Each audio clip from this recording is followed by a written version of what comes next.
Formula असला पाहिजे. इथे एकतर शिवसेनेबरोबर ते ठरलेलं नाहीये. शिवसेना मनसेसोबत जायचा विचार करते. मी आता जातो किशोरी पेडणेकर यांच्याकडे. किशोरीजी, आपला प्रश्न हा चालू आहे. मी आता पहिल्यांदा सगळे आपले जे मान्यवर आहेत, तुम्ही सगळे सहभागी झालेला, त्यांच्याकडून एक पहिल्यांदा बेसिक प्रतिक्रिया घेतोय. माझा आपल्याला प्रश्न आहे, वैशिष्ट्यपूर्ण आहे आणि शिवसेना उद्धव बाळासाहेब ठाकरे पक्षासाठी तरी मुंबई आणि MMRD मध्ये सत्ता आणणं, मुंबईत सत्ता आणणं हे अगदी आता प्रचंड महत्त्वाचं काम बनलेलं आहे. तुम्ही वातावरणाचा अंदाज कसा घेताय? म्हणजे आता सध्या जे जाहिरातीमध्ये एक वाक्य येतं, हवा चल रही है, तशी काय हवा चालली आहे मुंबईमध्ये? नक्की हवा चल रही है, पण ती हवा महायुतीची चल रही आहे वेगळ्या पद्धतीने. बरं. यांची तीन तोंड तीन बाजूनी बोलतायत आणि लोकांना ते आता कळून चुकलेलं आहे की भास आणि आभास हा काय असतो.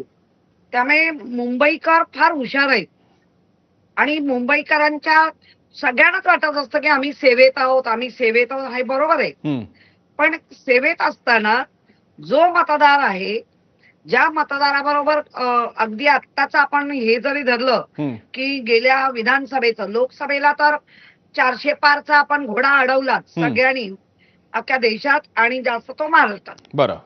पण आमच्याकडनं 2022ला ज्या पद्धतीने आमच्या पक्षाशी जे काही झालं, ज्याला गद्दारी असं लोक म्हणतात, त्या पद्धतीने आमच्याकडनं सगळं तुम्ही काढून घेतली. अगदी ज्याला कवच कुंडला म्हणतात, ती कवच कुंडला सगळी तुम्ही घेतली. बरं.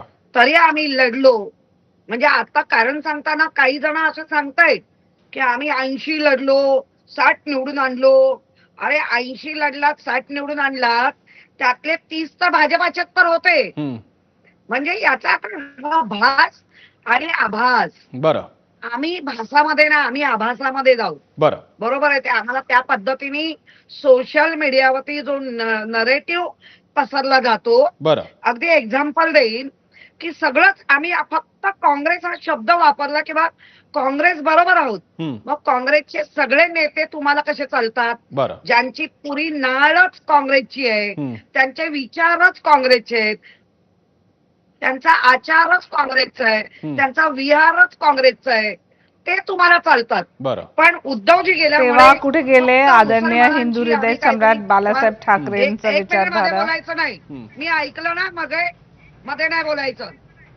मी तेच सांगते की आपण त्यामध्ये ज्या पद्धतीने तुम्ही उद्धवजींचा नरेटिव्ह पसरवताय, तरी सुद्धा आमच्या या संपूर्ण मुंबईत 10 आमदार आमचे आले ना. बरं. आमच्याकडे काय होतं? तुम्ही आमचे सगळे, ज्याला आपण म्हणतो ना एखादी शेती. ठीक आहे. मला किशोरीजी, मी पहिल्यांदा एक सगळ्यांच्या बेसिक कमेंट्स घेतोय. मला तुमचा सूर लक्षात आला की जरी परिस्थिती विपरीत असली, अनुकूल नसली, प्रतिकूल असली, तरी सुद्धा शिवसेना आजही ताकदीने एक लढा देऊ शकते. मी पुन्हा संदीप जोशींपासून सुरुवात करतो आणि मला माहिती आहे मला शायना एनसीनकडे पण जायचंय. संदीपजी, मी इकडे पहिल्यांदा मी तुम्हाला आता इथे फक्त नागपूर भाजप नाही, मी भाजपचा एक नेते म्हणून तुम्हाला बघतोय आणि महापालिकेचा आपण एक आढावा घेण्याचा प्रयत्न करतोय. आता भाजप सत्ताधारी आहे, सगळी ताकद तुमच्याकडे आहे, पण त्याचवेळी हे कोॲलिशन आहे, ही आघाडी आहे. तुम्ही आज असंही म्हणाला होतात की सहकारी पक्षाने सुद्धा स्वतःची एक मर्यादा सांभाळावी अशा आशयाचं बोलला होता. हाच मूड, म्हणूनच मी मगाशी विचारलं, मुंबईमध्ये पण हीच अपेक्षा आहे का? कारण असं म्हटलं जातंय की शिंदेंना ठाणे देण्यात येणार आहे आणि मुंबई भाजपसाठी बघणार आहेत. सो हा पक्षातला मूड काय आहे? एकत्र जाण्याचा का स्वतंत्र लढण्याचा? नाही, मी मगाशी देखील म्हटलं की मी नागपूरबद्दल फक्त बोललो, परंतु संपूर्ण महाराष्ट्रामध्ये माननीय देवेंद्रजींनी, आमच्या अध्यक्षांनी सुस्पष्ट केलेलं आहे की आम्ही महायुती म्हणूनच लढणार आहोत. बरं.